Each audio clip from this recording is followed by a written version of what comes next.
there's still a lot of people that are skeptical about me, but I will have arrived when the Bitcoin OGs say, I guess we're stuck with Saylor from this point forward. And as for what I think now, look, the asset class is seasoned. When in 2020, there were a lot of questions. There were questions about whether or not this was going to be embraced by regulators, whether this would be banned. A lot of people, there are a lot of legitimate leaders in the United States who said this is going to be banned. They would either say it's going to be banned because it's a Ponzi, they were the deniers, or they said this is going to be banned. Jamie Dimon said it's just too good to be true, so it'll be banned. So there were the people that didn't understand it, and there were the people that understood it but thought it was too good, and so the government would take it away. And then when the China crackdown took place, everybody said, we see China banned it, and so that proves that it's probably going to get taken away.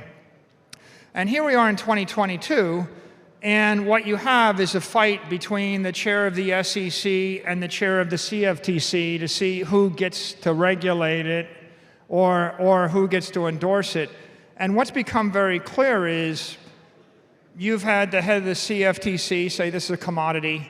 You've had the chair of the SEC say this is a commodity. You have had the Secretary of the Treasury, Janet Yellen, recite the legend of Satoshi in a speech at American University. Right? Satoshi, a person or persons figured out how to transfer value without an intermediary.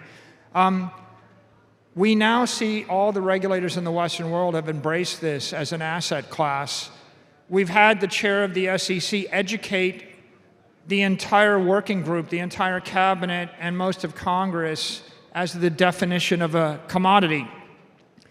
An asset without an issuer, over and over and over again. So the last 24 months have brought mainstream adoption and legitimacy to Bitcoin, and it wasn't there in the middle of 2020.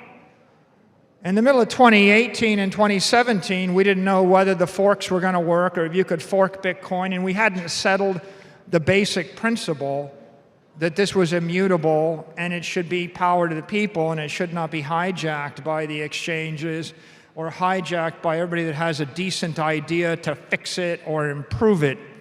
But I think, Lynn has said this, and I've said it too.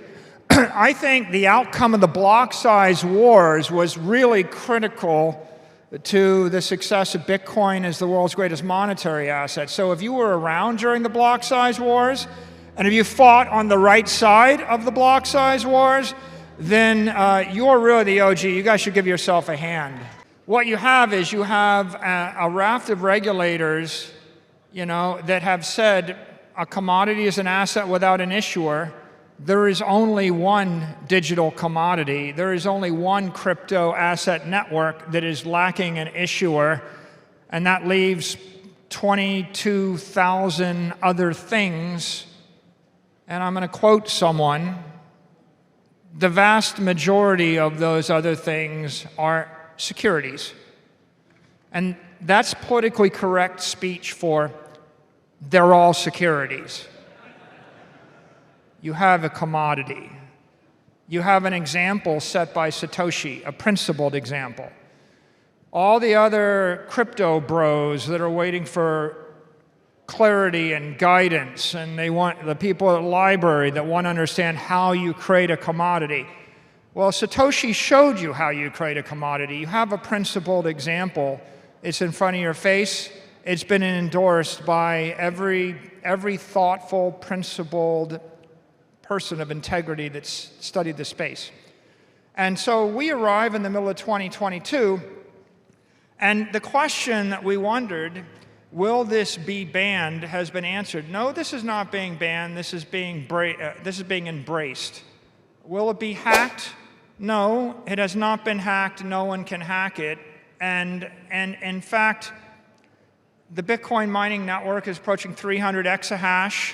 It's the most powerful computer network in the world. It's the most powerful crypto network in the world. And when people ask what backs Bitcoin, The answer is a crypto hashing network that would require 3.5 Earths worth of energy to 50% attack with conventional cloud computing from the best GPU companies in the world.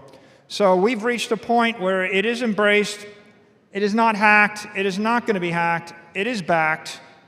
And can it be copied? Yeah, it's been copied 20,000 times and they've all failed from our dysfunctional relationship with the rest of the crypto industry. And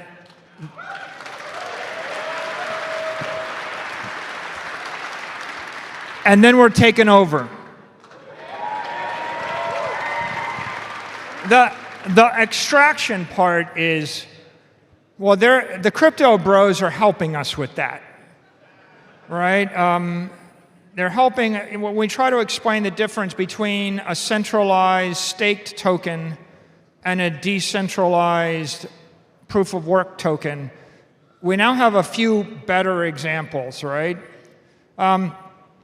I think the meltdown of Terra and the meltdown of Luna and the meltdown of the Wildcat exchanges, the meltdown of FTT, the meltdown of FTX, all of those has put the fragility and the defect in architecture of the crypto industry front and center.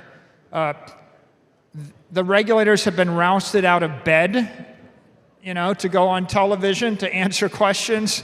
Congress has been lit up. You're going to see every agency thinking about this. You're seeing mainstream media writing about this. The Wall Street Journal has got story after story after story after story after story. And unlike writing stories that, well, crypto is like Bitcoin except more energy efficient, that was the story a while ago.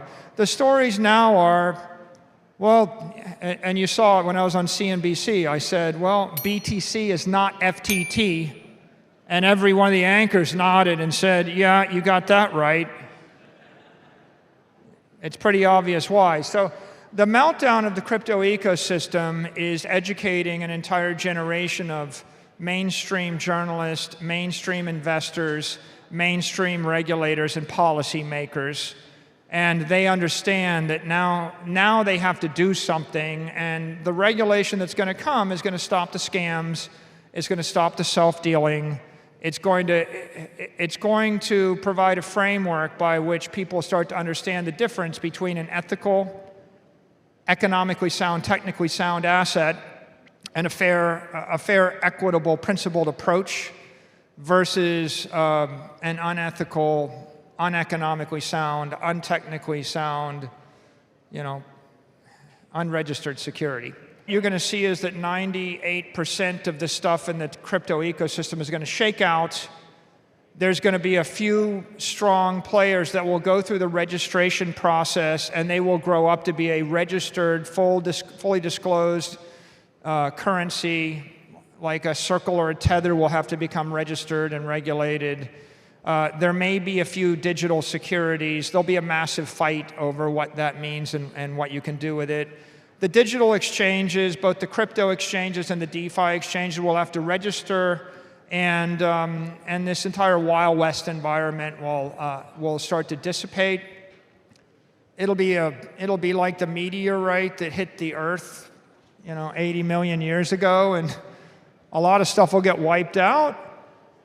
A few things will rise out of the crypto ecosystem that'll be cleaned up, and then a lot more mainstream actors will enter this space. Mainstream investors, mainstream banks, mainstream financial providers, registered companies, and the entire industry will take on a new character.